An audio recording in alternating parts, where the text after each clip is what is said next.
Hello student, welcome to Tashu Academy. आज के इस वीडियो लेक्चर में हम लोग शुरू करेंगे बैंकिंग और फाइनेंशियल अवेयरनेस, जिसका पार्ट 13 है और ऑलरेडी 12 पार्ट अपलोड किया चुका है, जो आपके एग्जाम के लिए काफ़ी इंपॉर्टेंट है। तो रिवीजन के लिए उन सब वीडियो को आप लोग कई बार देख सकते हैं। उनका लिंक आपको डिस्क्रिप्शन बॉक्स में या आप इनके प्लेलिस्ट में भी जाकर उन वीडियो को देख सकते हैं। जो स्टूडेंट आज चैनल पर नए हैं वो चैनल को सब्सक्राइब कर लें, साथ ही लगा बेल आइकन प्रेस कर दें, जिससे उन्हें लेटेस्ट वीडियो का नोटिफिकेशन तुरंत मिले। वीडियो को लाइक कर दें, अपने दोस्तों के साथ शेयर कर दें और कमेंट करके बताएं वीडियो कैसा लगा। तो चलिए शुरू करते हैं आज का बैंकिंग फाइनेंशियल अवेयरनेस।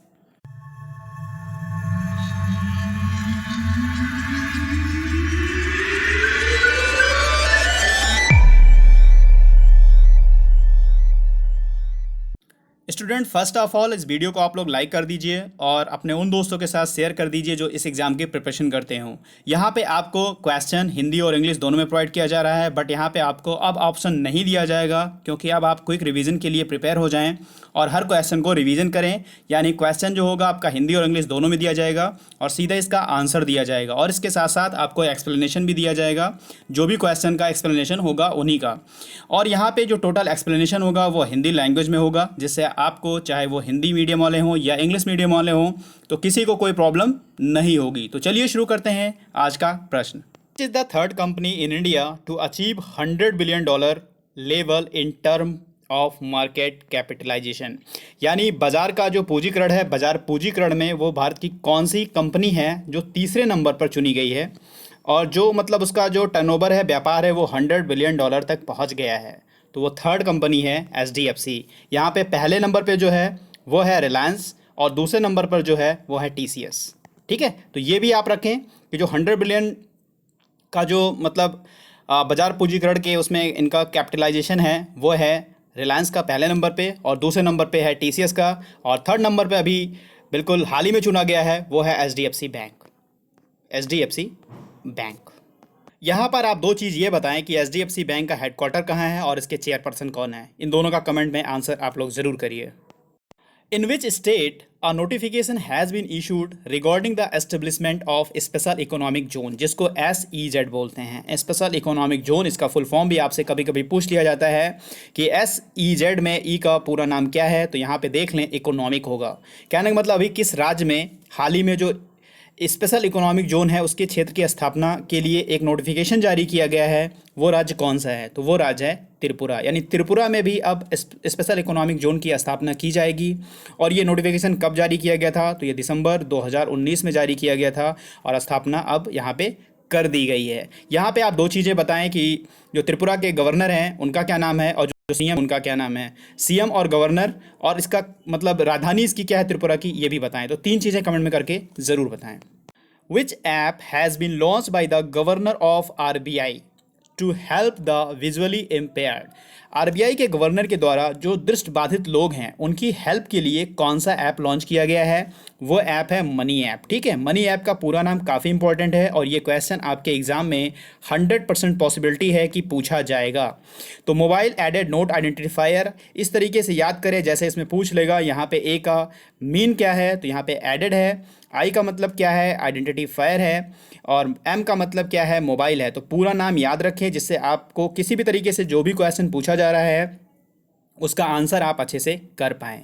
तो मनी ऐप एक ऐसा ऐप है जो हमारा नोट है, जो हमारी गवर्नमेंट करेंसी है, उसकी पहचान लोग कैसे करेंगे, तो इस ऐप के थ्रू करेंगे कि वो नोट जो है वो जेन्युइन है या फेक है। ठीक है, या फेक है या जेन्युइन है, ये उस ऐप से इन लोगों के लिए मदद पहुंचेगी। यहाँ आप बताएं कि जो RBI के गवर्नर हैं उनका क्या नाम है और वो कितने नंबर के गवर्नर हैं, और RBI में जो है कितने गवर्नर होते हैं, और अभी हाल ही में एक गवर्नर का एक मतलब डिप्टी गवर्नर, सॉरी, कितने डिप्टी गवर्नर होते हैं, एक गवर्नर होता है और कितने डिप्टी गवर्नर होते हैं, तो ये भी आंसर करिए।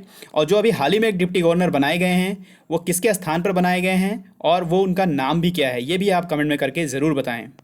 रिजर्व बैंक गार्ड के अनुसार किस बैंक के माध्यम से बांग्लादेश को रक्षा खरीद हेतु $500 मिलियन का ऋण दिया जा रहा है।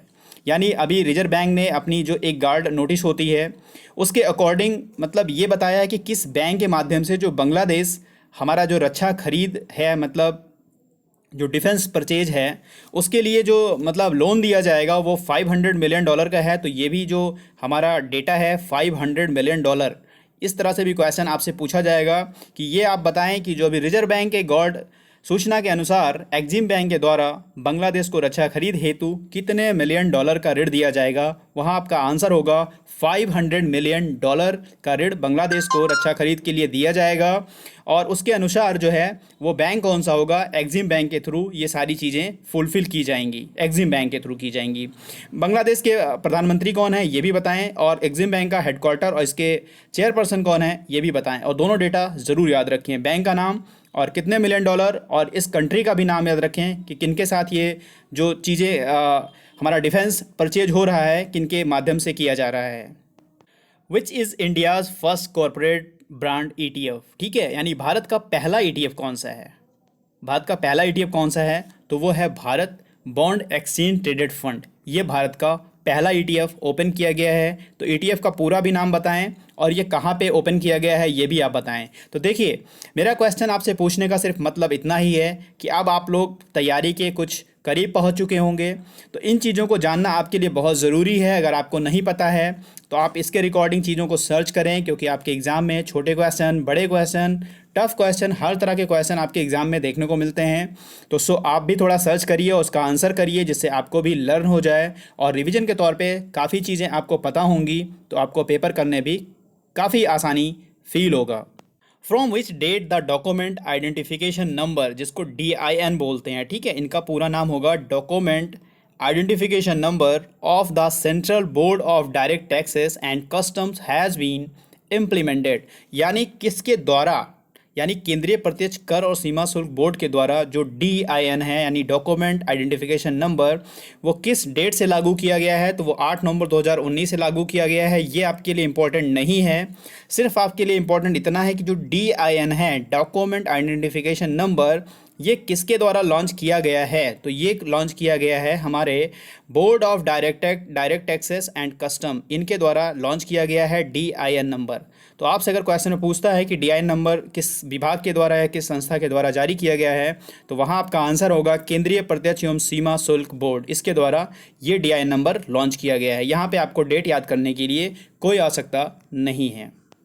Who top the list of 20 best CEO release by Fortune magazine? Fortune magazine के द्वारा अभी जो 20 सर्वश्रेष्ठ CEO की सूची बनाई गई है कि 20 जो है पूरे वर्ल्ड में काफ़ी अच्छे क्या हैं CEOs हैं, ठीक है, उनमें पहला स्थान किसका है? तो पहला स्थान है सत्या नडेला का, जो माइक्रोसॉफ्ट कंपनी के CEO हैं। तो ये पहले स्थान पे इस कंपनी में चुने गए हैं, यानी CEO की लिस्ट में सबसे पहला स्थान दिया गया है माइक्रोसॉफ्ट के CEO सत्या नडेला को। और ये किसके द्वारा जारी किया जाता है? तो ये फॉर्चून पत्रिका के द्वारा जारी किया जाता है। Who has launch project zero? काफ़ी इंपॉर्टेंट है, an initiative to curb the sale of counterfeit goods. कहने का मतलब सिर्फ इतना है कि जो हमारे काउंटरफीट गुड्स हैं, नकली सामान जो हैं, उनके बिक्री पर रोक लगाने है वो तो एक पहल जारी किया गया है प्रोजेक्ट जीरो, जिसको पता होना चाहिए। डायरेक्टली भी आपसे क्वेश्चन ये पूछा जा सकता है कि प्रोजेक्ट जीरो जो है वो किसके संबंध में है? तो ये समझ लीजिए कि जो नकली सामान ऑनलाइन सेल हो रहा है उस पर रोक लगाने की शुरुआत किसने की है? तो वो कंपनी है अमेज़न। अमेज़न का हेडक्वार्टर कहाँ है ये बता दें। और अभी एक चीज़ और नोट करके रख लें कि अमेज़न ने अभी लीगल एप्लीकेशन फाइल किया है किसके ऊपर? फ्यूचर ग्रुप के ऊपर, अभी हाल ही में, जस्ट मतलब 1 वीक हो रहे हैं, ठीक है, 1 वीक के अंदर ही। और ये क्यों फाइल किया है? इनकी कुछ डिस्प्यूट है। और फ्यूचर ग्रुप आप जानते होंगे जो बिग बाज़ार है, ठीक है, जो एबीबी है, ये इनकी मतलब सरबोच है, इन्हीं के अंतर्गत बिग बाज़ार और एबीबी ये सारी चीज़ें आती हैं। तो ये याद रखें कि जो अमेज़न है उसने जो है लीगल नोटिस भेजा है किसको? फ्यूचर ग्रुप को। तो इसका हेडक्वार्टर आप लोग कमेंट में करके ज़रूर बताएं। और प्रोजेक्ट जीरो की जो शुरुआत हुई है वो अमेज़न के थ्रू की गई है। एक रैंकिंग है जिसका नाम है ब्रांड्स टॉप 75। ये रैंकिंग जारी की जाती है which company top the most valuable Indian brand ranking, यानी जो इंडिया ब्रांड रैंकिंग है उसमें पहली कंपनी कौन सी है? तो ये है SDFC। और आपको एक बात और बताने पर आश्चर्य होगा कि ये कंपनी जो है लगातार 6 वर्षों से ब्रांड टॉप 75 में पहले स्थान पे है, लगातार 6 वर्षों से पहले स्थान पे है। और अभी मैंने आपको पहला भी क्वेश्चन कराया है कि SDFC को अभी थर्ड चुना गया है कंपनी जो $100 बिलियन का, ठीक है, बाजार पूंजीकरण में अपना स्थान रखती है। थर्ड नंबर पे। तो काफ़ी अच्छी ब्रांड रैंकिंग है किसकी? SDFC की। और जो जारी किया गया है ब्रांड टॉप 75 के द्वारा, ये पहले स्थान पे रैंकिंग दिया गया SDFC बैंक को। और मैंने आपसे पूछा भी है इसका हेडक्वार्टर कहाँ पे है, उसके चेयरपर्सन क्या हैं, तो इसका आंसर आप कमेंट में ज़रूर करें। According to the draft guideline issued by the RBI, Reserve Bank of India, there should be at least how many crore of capital to open a small finance bank. जो हमारा लघु वित्त विकास बैंक होता है उसको खोलने के लिए अभी हाल ही में आरबीआई के द्वारा जो ड्राफ्ट गाइडलाइन आई है उसकी मतलब कम से कम कितने करोड़ रुपए की जो कैपिटल है वो होनी चाहिए, तो वो आंसर है 200 करोड़। अगर उसकी कैपिटल आप अगर लघु वित्त विकास बैंक खोलना चाहते हैं तो कम से कम उसकी कैपिटल जो होनी चाहिए 200 करोड़ रुपीज़ होनी चाहिए। The Reserve Bank of India has reduced the required risk weight for banks in the case of consumer loans from 125% to what percentage। यानी आरबीआई ने जो उपभोक्ता ऋण था उस मामले में जो इसका आवश्यक जोखिम भार है, जिसका मतलब रिक्वायर्ड रिस्क वेट है, उस भार को 125% से कम कर कर कितना परसेंट कर दिया है, तो कर दिया है 100%। यानी 125% से घटाकर उसने 100% कर दिया है। तो ये थोड़ा सा कम जो जोखिम है, जो मतलब रिस्क है, वो कम किया है आरबीआई ने। तो काफ़ी अच्छा है उपभोक्ता ऋण के मामले में ये। यहाँ पर आप एक चीज़ ये बताएं कि जो हमारे कंज्यूमर मिनिस्टर हैं उनका नाम क्या है। ठीक है, कंज्यूमर मिनिस्टर उनका क्या नाम है। और अभी जो कंज्यूमर एक्ट, जो फाइनेंशियल अवेयरनेस नहीं प्रोफेशनल नॉलेज में पूछता था, जो कंज्यूमर प्रोटेक्शन एक्ट है वो किस सन में आया हुआ है और अभी इम्प्लीमेंट कब किया गया है, वो दोनों डेट बताएं। मैं दोनों आपको बता चुका हूँ, इसलिए आपसे उम्मीद में रखता हूँ कि आप इसका आंसर कमेंट में ज़रूर करेंगे।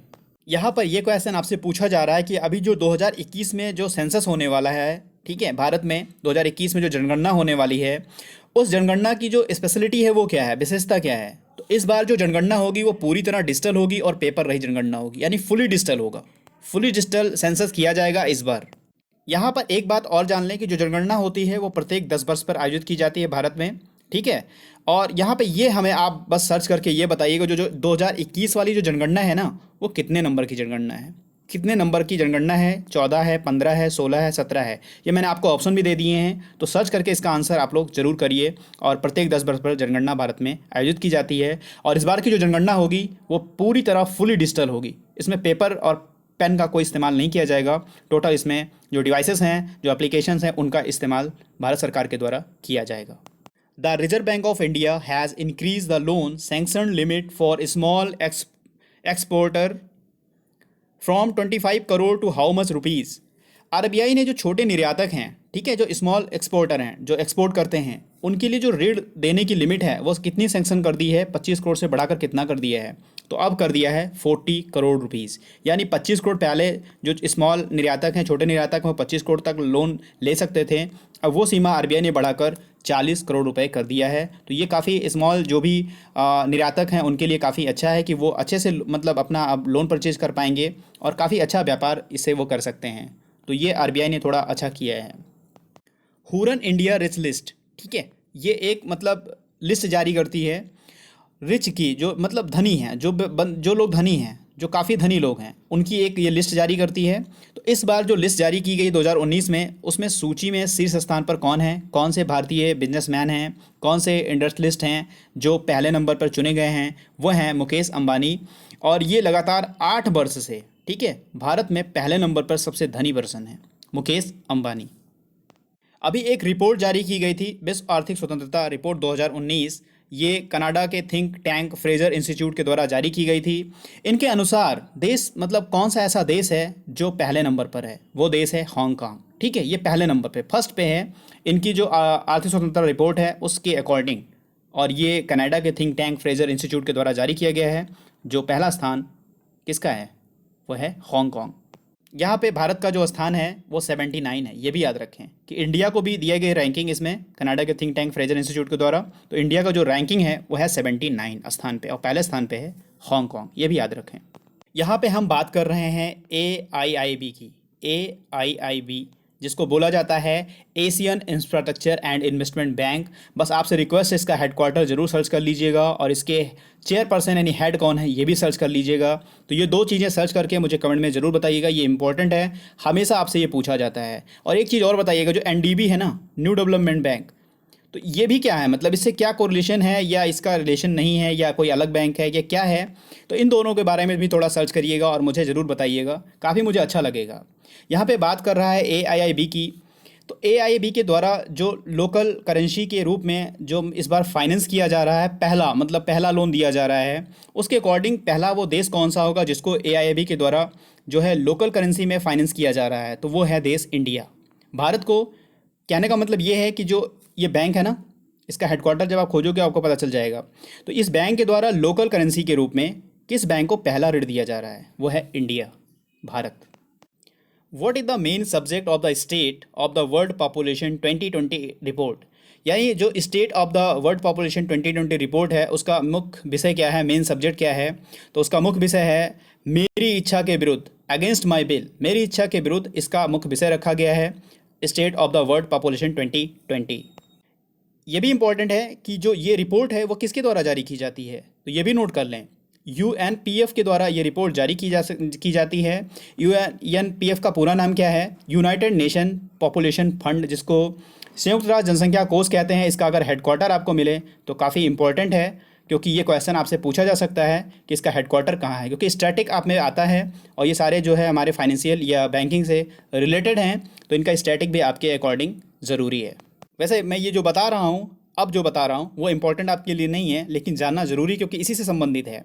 अभी जो UNPF ने, ठीक है, ये रिपोर्ट जारी की है और जिसका मुख्य विषय ये रखा है, मैंने आपको बताया है। लेकिन इसने ये भी कहा है कि जो जुलाई 2020 है, ठीक है, 20 तक, मतलब जो विश्व की जनसंख्या है वो बढ़कर कितने मिलियन हो जाएगी। तो ये आपके लिए इम्पोर्टेंट नहीं है, बट आपके नॉलेज के लिए ज़रूर इम्पोर्टेंट है। 7,795 मिलियन ये 20 जुलाई 2020 तक बढ़ के हो जाएगी, ऐसा UNPF ने कहा है। और UNPF ने ये भी कहा है कि जो 2015 से 2020 तक जो मतलब आबादी बढ़ी है वो किस रेट से बढ़ी है, तो 1.1% के रेट से बढ़ी है। और अगर इंडिया में देखते हैं तो 1% के रेट से बढ़ी है। यहाँ पे 2-3 चीज़ें और जान लें कि जो हमारा जीवन प्रत्याशा है इंडिया का वो है 70, ठीक है, 70, पहले 69 था, अब ये 70 हो गया है। और विश्व का कितना था? 73। विश्व का पहले 72 था, अब ये 73 हो गया है। तो ये सारी चीज़ें आप थोड़ा सा अपने मतलब जानकारी में रखेंगे तो काफ़ी आपको इम्पोर्टेंट भी फील होगा और काफ़ी अच्छा भी लगेगा। तो स्टूडेंट, आज के वीडियो में बस इतना ही, ठीक है। मिलता है नेक्स्ट वीडियो में। God bless you to all. Channel को सब्सक्राइब जरूर कर लीजिएगा, बेल आइकन जरूर दबाइएगा, अपने दोस्तों के साथ शेयर भी करिएगा और कमेंट करके बताइएगा वीडियो कैसा लगा। Thank you for watching. मिलता है नेक्स्ट वीडियो में। God bless you to all.